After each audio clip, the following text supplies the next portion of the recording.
Hi friends, welcome to my channel. ఈరోజు నేను పావు బజ్జీ చేయబోతున్నాను. దానికి కావాల్సినవి పావు బన్, బటరు, ఉడికించుకున్న ఆలుగడ్డ ముక్కలు, క్యారెట్ ముక్కలు ఉడికించుకున్నాను. పచ్చి బఠానీ లేదని ఎండు బఠానీ తీసుకున్నాను, ఇవి కూడా ఉడికించుకోవాలి. పసుపు, పావు బజ్జీ మసాలా, కారం, కొంచెం ఫుడ్ కలర్, అల్లం వెల్లుల్లి పేస్ట్, కట్ చేసి పెట్టుకున్న ఉల్లిపాయ ముక్కలు, పచ్చిమిర్చి, టమాటా ముక్కలు, కొత్తిమీర, క్యాప్సికమ్, ఒక నిమ్మకాయ, కస్తూరి మేతి. ఇప్పుడు మనం పావు బాజీ రెడీ చేసుకుందాం. స్టవ్ వెలిగించుకుని కడాయి పెట్టుకుని 1 స్పూన్ ఆయిల్ వేసుకుందాం.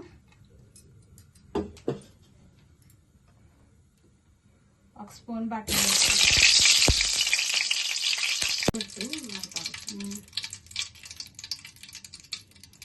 బటర్ అయితే వేడైంది. ముందుగా మనం కట్ చేసుకున్న పచ్చిమిర్చి, కట్ చేసుకున్న ఉల్లిపాయ ముక్కలు వేసుకుందాం.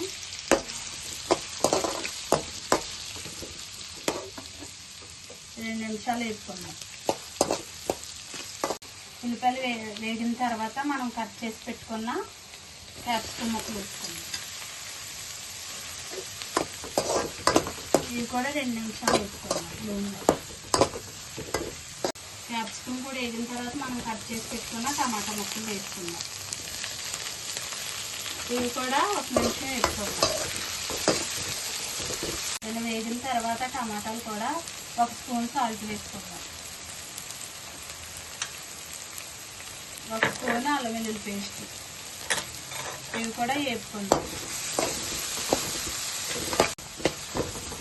ఇలాగా నూనెలో చక్కగా మగ్గిన తర్వాత అన్నీ మనం ఉడికించుకున్న ఆలు ముక్కలు వేసుకుందాం. క్యారెట్ ముక్కలు కూడా వేసుకుందాం.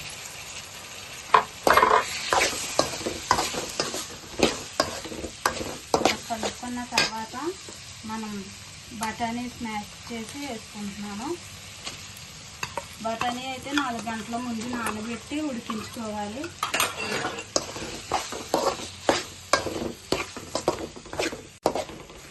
ఇలా కలుపుకున్న తర్వాత మనం కారం, పసుపు,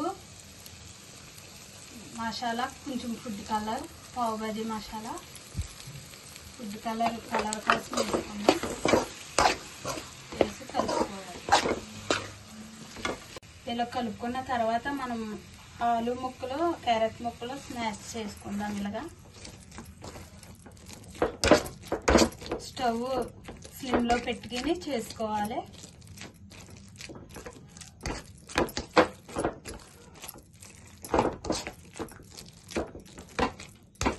ఇలాగా స్మాష్ చేసుకున్న తర్వాత కొన్ని వాటర్ వేసి ఉడికించుకుందాం. 1 గ్లాస్ వాటర్ వేసుకున్నాను. ఇలా కలుపుకున్న తర్వాత మనం కస్తూరి మేతి వేసుకుందాం. కొంచెం కొత్తిమీర వేసుకుని ఉడికించుకుందాం. ఇందులో కంపల్సరీగా కస్తూరి మేతి వేసుకుంటే చాలా బాగుంటుంది. ఇప్పుడు మనం 2 స్పూన్లు బటర్ వేసి ఉడికించుకుందాం. బటర్ వేయటం వల్ల చాలా టేస్ట్గా ఉంటుంది ఈ బాజీ.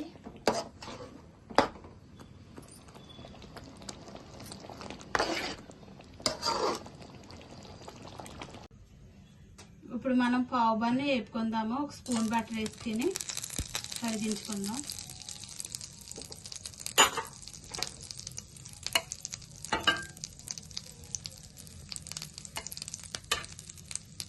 బటర్ అయితే కరిగింది. మనం కొంచెం పావు బన్ మసాలా వేసుకుందాం.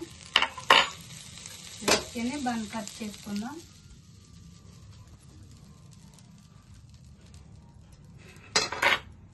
బన్ కట్ చేసి వేపుకుందాం.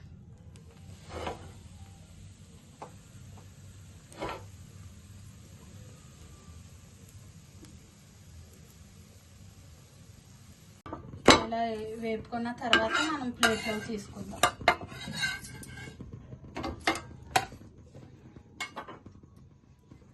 ఇలా రెడీ చేసుకున్న తర్వాత మనం కొంచెం బటర్ వేసుకుని ఇందులో ఆనియన్స్తో నిమ్మకాయ పిండుకుని తింటే చాలా బాగుంటుంది, టేస్ట్గా ఉంటుంది. మీరు కూడా ట్రై చేయండి ఫ్రెండ్స్. నచ్చితే లైక్ చేయండి, షేర్ చేయండి, సబ్స్క్రైబ్ చేయండి.